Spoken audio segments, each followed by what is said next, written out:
we don't always know why things happen. And so all we can do is try our best to keep the faith. For me, nature has always been a place of peace and healing. And that's why we're here again today.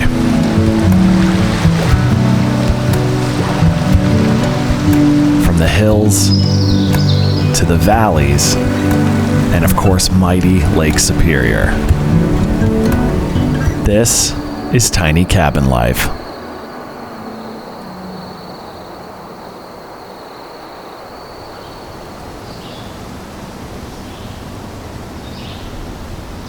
We're in northern Wisconsin, gearing up for a day of action-packed adventure.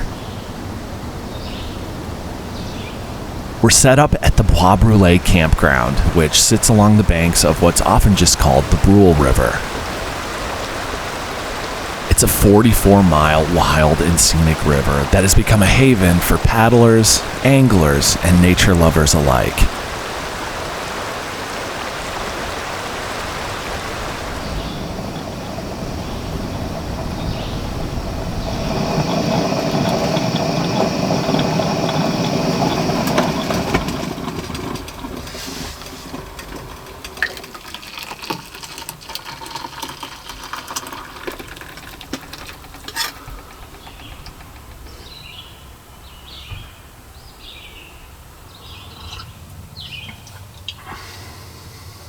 Well, we're back at it. And as many of you know by now, my dad passed away a couple weeks ago, and it's been a difficult time. But I really want to thank all of you who have been praying for our family, have sent your condolences. It really means a lot. The support has been overwhelming in the best possible way. And I'm just so grateful for this community that we've built together. So thank you all for that. I want to say too that I'm thrilled to be back out here. Nature has always been a place for me to heal, to reflect, to pray, and it feels good to be doing something that I love and I'm passionate about, and that my dad also loved and was passionate about. The plan is really to get out and explore all day. I would love to do some fishing on the river here. I've got a couple of hikes, one or two, that I think should be really, really cool. And then I do want to make it to the coast of Lake Superior, which is one of my favorite places. And so we've got a lot planned, but I think we can get it all in, and I'm looking forward to it.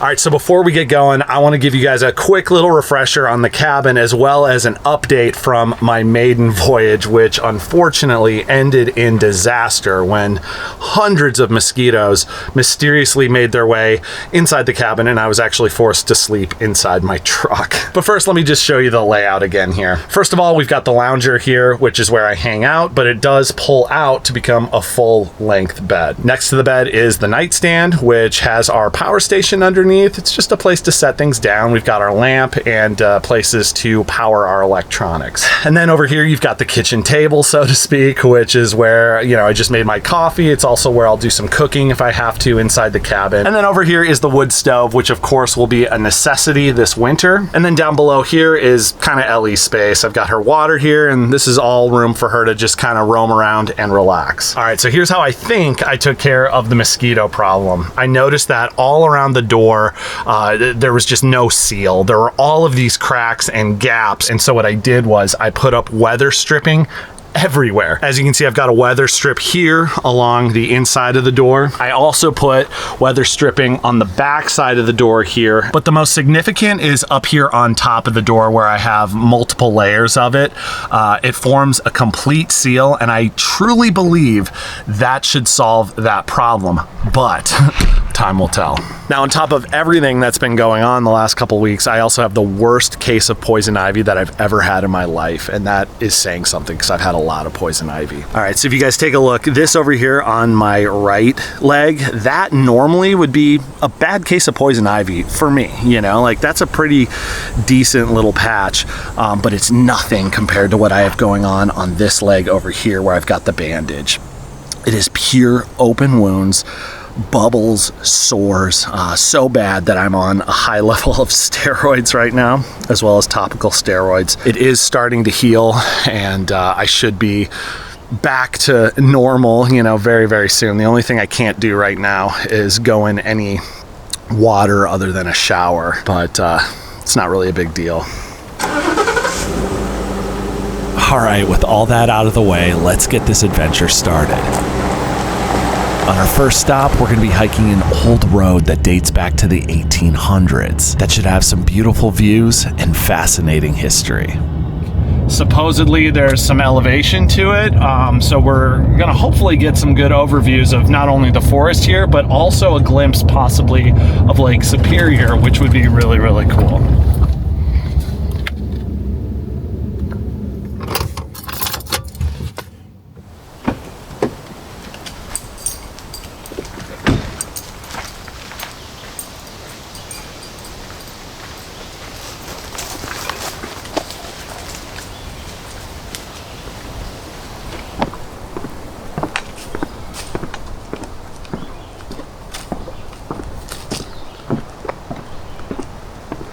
So right now we are hiking on the old Bayfield Road, which was the first route built between Superior, Wisconsin and Bayfield, Wisconsin. Now this road dates way, way back. It was built in 1870, making it certainly one of the oldest historical places that I've explored in the upper Midwest here. Okay, so right here is the only real junction that we have on this trail.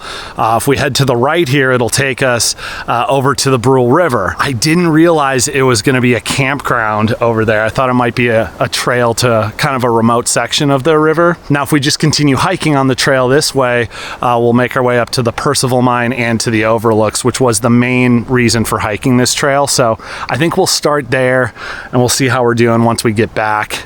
And if I'm feeling ambitious, we'll take the spur trail down to the river. Otherwise, we'll go find another spot to do some fishing.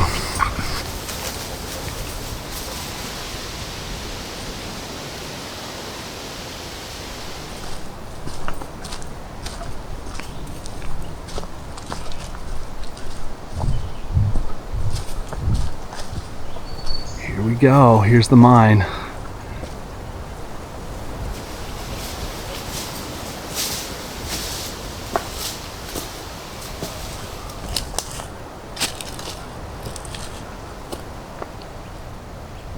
Percival Mine here dates back to the early 1870s when a copper vein was discovered 15 feet underground.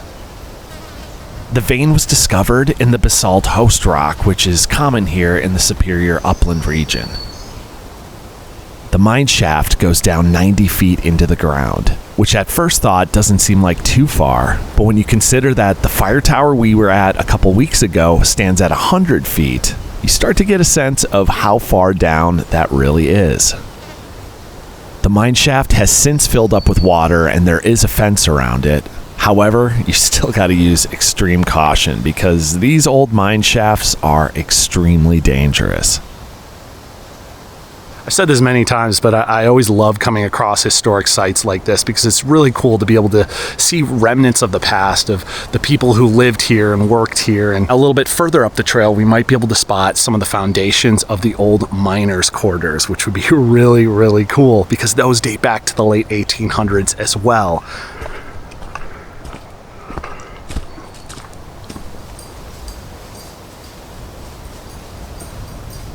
Just a little ways down the trail, we came upon a small little stream which eventually flows into Percival Creek.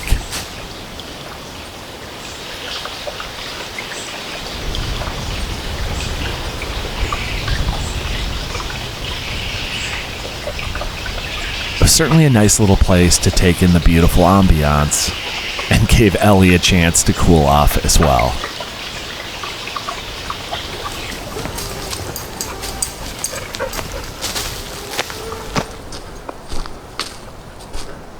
Ooh, I think I see something back there. Looks like a bunch of stone. That definitely could be the foundation of the cabin we're looking for. Oh yeah, that's gotta be it. This is most likely the foundation of a cabin that at this point would be over 150 years old. This is from the original miners that were here working that copper mine back there and traveling this road. I just imagine whoever first built this thing laying these stones, kind of putting together their life here, and I really, really hope it worked out for them. A lot of times it didn't for those old miners. From here, the trail began to gain some elevation, which marked our departure from the historic Bayfield Road. And eventually we topped out and made it to the Overlook.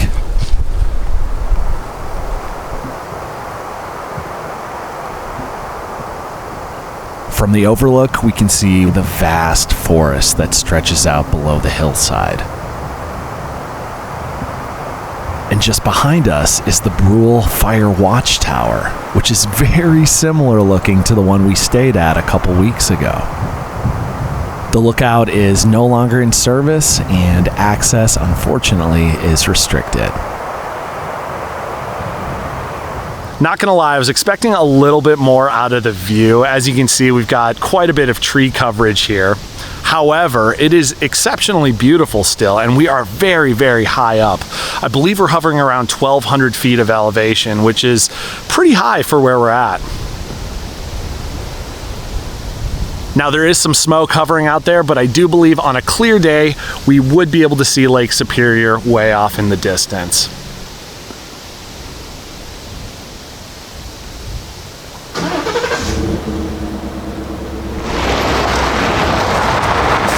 Now that we've gotten a good overview of the forest, I wanted to head down towards the river to try to do some fishing and check out one of the most interesting points on the canoe route. I'm definitely excited to check out the river now. I wasn't quite feeling that spur trail that we came across on the last hike, just because it would have added an extra 3 miles to our hike, and I didn't know where we'd be crossing the river. However, we're headed to a point called Maze Ledges, which is not only supposed to be beautiful, but also supposed to have some good spots to do some fishing.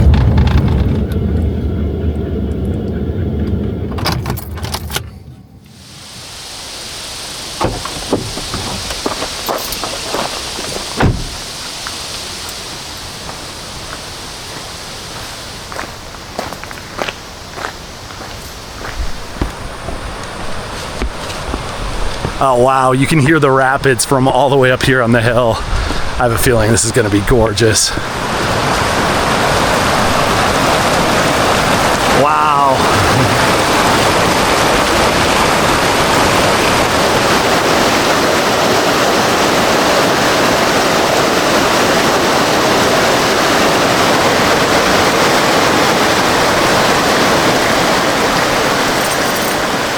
We're just barely catching a glimpse of some of the rapids here at Maze Ledges. The ledges themselves are a series of 3 drops over rocky slabs where exposed limestone ledges create cascading Class 2 rapids, but sometimes reaching Class 3 during higher waters in the spring.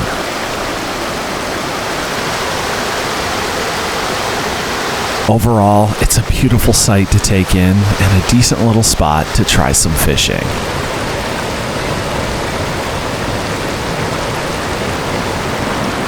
The Brule River is widely considered to be an excellent spot to catch trout and salmon.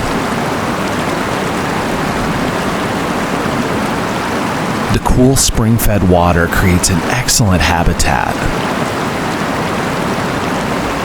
And with thousands of acres of protected land around it and strict conservation efforts dating back over a century, this special place in the world has been well cared for.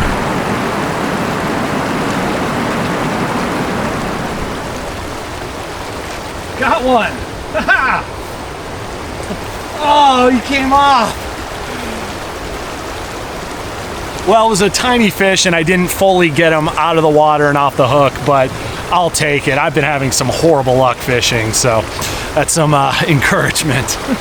All right, we're gonna take a quick pause in the adventure so I can tell you about this week's video sponsor, Bluetti. This right here is the Bluetti Elite 100 V2, the perfect power solution for our cabin here. This thing is light and compact. It weighs only about 25 pounds, which is 24% lighter and 35% smaller in volume compared to its previous generation. I use Bluetti's Elite 100 V2 to power everything that I need when I'm out on these adventures, from my cameras to my phone and my satellite internet. This power station not only allows me to make these videos, but to stay safe and connected to my loved ones at home when I'm out in the wild. But on top of all that, it's what keeps the lights on in the cabin here and allows me to have a comfortable experience, maybe watching a movie at night or just kick back and enjoy peaceful ambiance. It's got an 1800 watt output with 1024 watt hour capacity. And this thing has so many ports, 11 total, with a bunch of AC ports, USB, and of course you've got that car port as well. There's so many ways to charge this thing up as well. If you're doing it at home through a wall outlet, you've got 1200 watts of input, which will charge it up in no time. But if you need to charge it on the road, you can do so with the Charger 1, which will charge it from 0 to 100 in just 70 minutes. And then of course it does also support 1000 watts of solar input. I love how portable this thing is too. It's so easy to move it from my truck to the camper and anywhere else that I need it. So if you're looking for a high quality compact portable power station, I think you should check out the Bluetti Elite 100 V2. I've got a link in the description of this video, so if you're interested, head down there and check it out. And with that, let's get back to the adventure.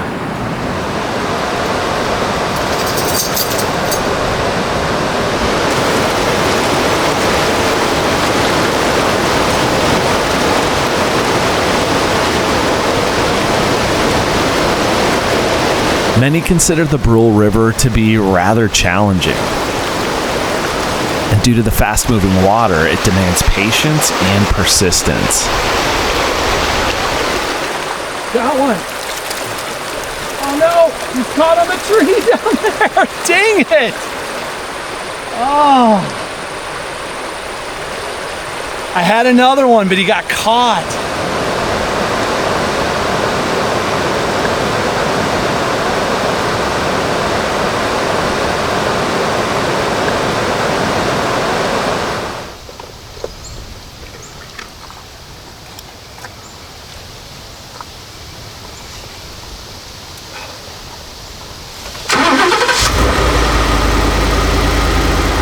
After taking a little bit of a break back at the truck, we set off for our final destination of the day, the shores of Lake Superior.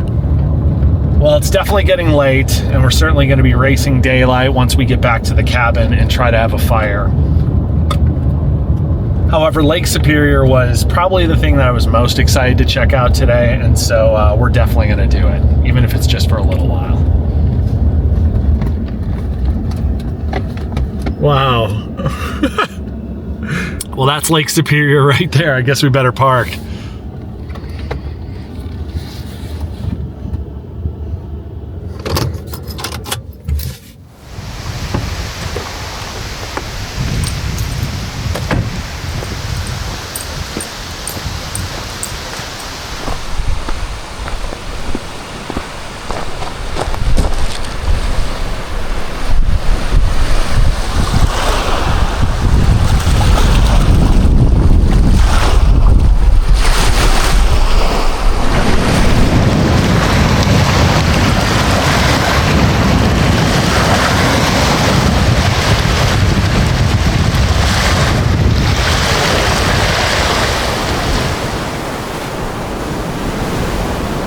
Lake Superior is the largest, deepest, and coldest of the Great Lakes.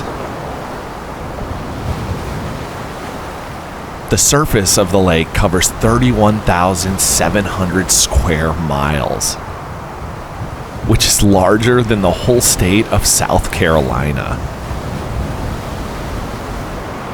Aside from just the impressive nature of the lake, It's always just been a peaceful place for me to stop and reflect.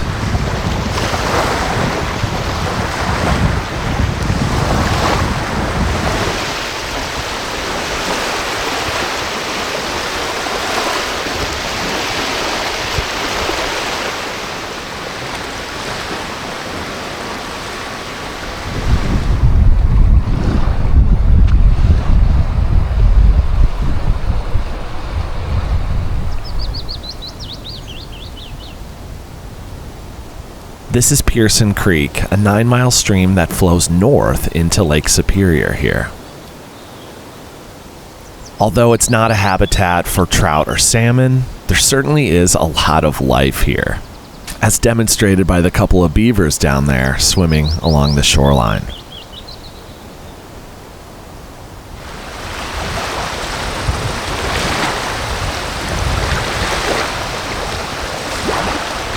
The natural world seems to have a way of creating a sense of peace within times of hardship and struggle. But at the same time, there can be a real feeling of loneliness too. Especially when you're staring out at such vast landscapes. But in my life experience, those two feelings work together to create a space for reflection and leaning on something greater than yourself. Some of the most profound moments of change and healing in my life have occurred in places like this when I've been going through something tough. And I think that's why I keep coming back time and time again.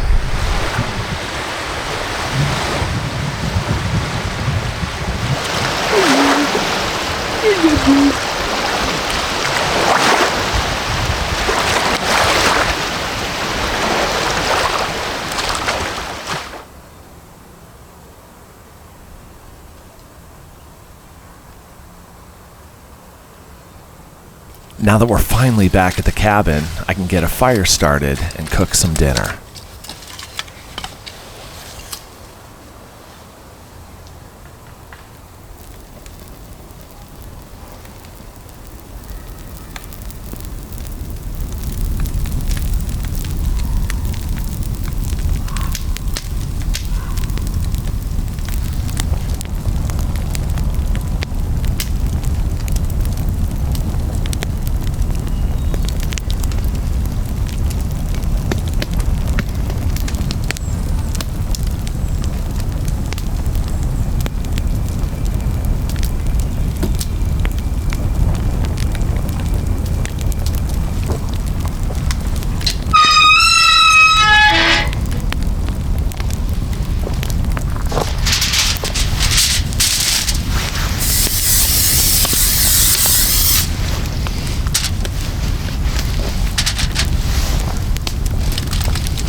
Dear God, thank you for this time to be out in your creation. It's been a gift. I have felt a sense of peace and purpose today. And I want to thank you for that. Bless this food. Amen. All right, guys, we've got some campfire quesadillas here with some beans, chicken, corn, and a little bit of pico de gallo mixed in with the cheese. It is going to be so good. Perfect kind of meal after a long day of hiking and exploring. Tasty and very, very filling.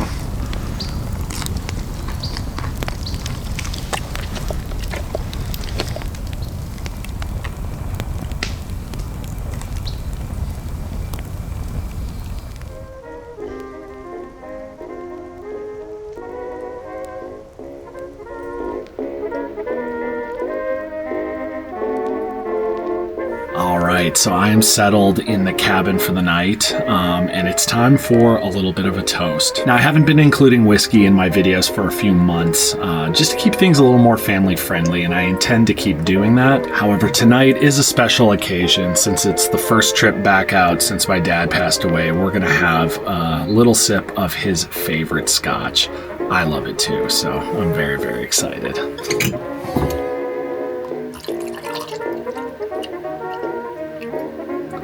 Cheers to the best dad and role model a guy could ask for.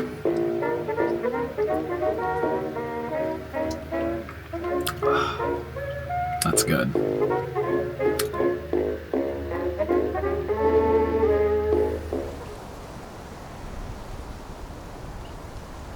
All right, it is time to hit the hay, and I am so happy to report that there are no mosquitoes in the cabin. I definitely think that the seal job that I did on the door has worked wonders. There are fewer mosquitoes outside than last time, but still, I can just see how it's sealing up that door from here, and I think it's doing a good job. But it's definitely time to get some sleep because I'm going to get up at the crack of dawn to see if we can't go catch a trout before we have to pack out of here. We'll see.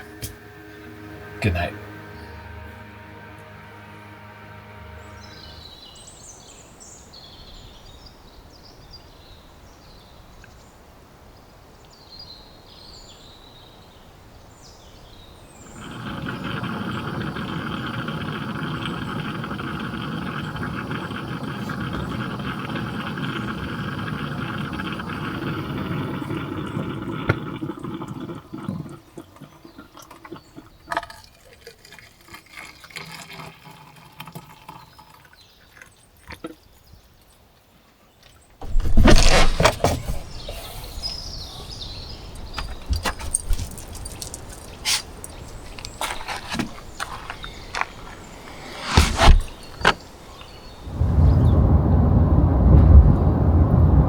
It's just before 6 a.m. and we're headed back to Maze Ledges to see if we can't catch a fish real quick. And I'm happy to report that last night I slept amazing. There were no bugs, the bed was comfy, and the cabin was just great. Everything was perfect, so that's a relief.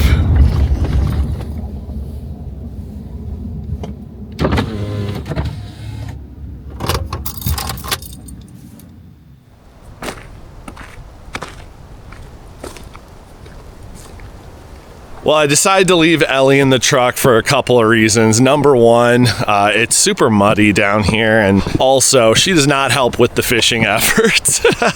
She gets in the water and spooks all the fish away. So it's also 58 degrees out right now, so she's fine.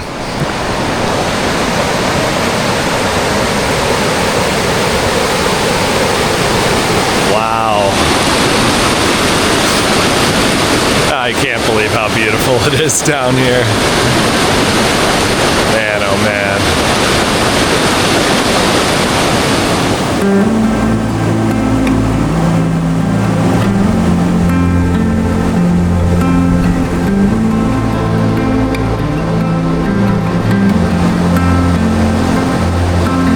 Well, unfortunately, I didn't have as good of luck as I had the day before.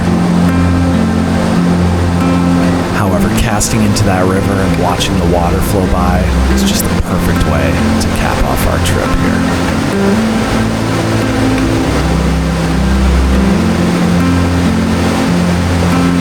Well, I think that's going to do it for this adventure. Thank you all so much for coming along.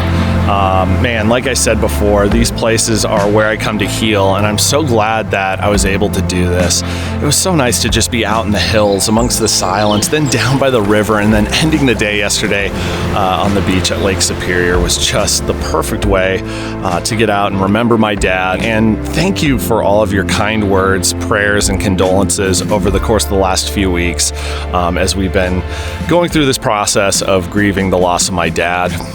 It's certainly been a difficult time, but there's been so much hope and positivity through it all, and I'm so glad that I was able to share them with you guys in just a little way over these last couple weeks. I do want to give a special thank you to our patrons for generously donating to this channel, and to all of you who watch, subscribe, comment. You guys are the reason we get to do this, and we're so grateful for you. But with that, it's time for me to get home to the family. We'll see you guys next week. God bless.